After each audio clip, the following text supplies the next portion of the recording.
kousíček se skákal. No, k nám vůbec nedopadl. Je bacha na ní, jo? Jako prkno, Kláro. Spevni se. Ne si sednout jako ten. Pořádně to tady spevni. Pojď to asi sedal. Má to vždycky jak sedne, no. Přivážím ti pošlu na záda.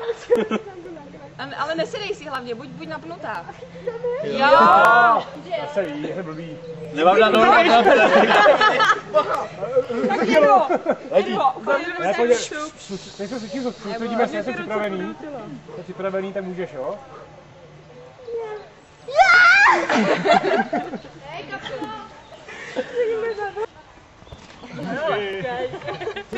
Já bych ten špenát asi vyhl. To má jako živý hlas, tak já bych to nevěděl. Jestli vůbec káte. A knížky budou pomalinku zvedat. Mám to teďka jenom držíš se ramena, nic jiného, jo? Držíš se mi za ramena. Ruce tě zvedají. Tak pomalinku pustím. A ty zkusí skočit dolů, jo? Cože? Jo. Zkus, neboj se, nic se ti nestane. Nic tam není, můžeš jenom skočit dolů, jo? Jako já?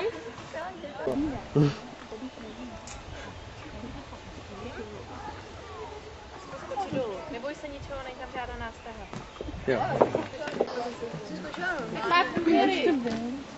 Všichni dospělí. No, to není. No, králi, jdu.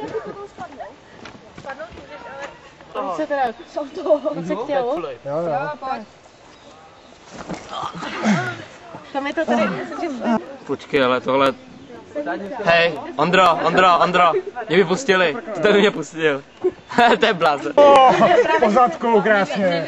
Tak takhle to být nemá. Hezky. A ne, rukama nikam nemáchej, zadek neprolamuj, jo? No. Tak. Jako prkno, padej dozadu.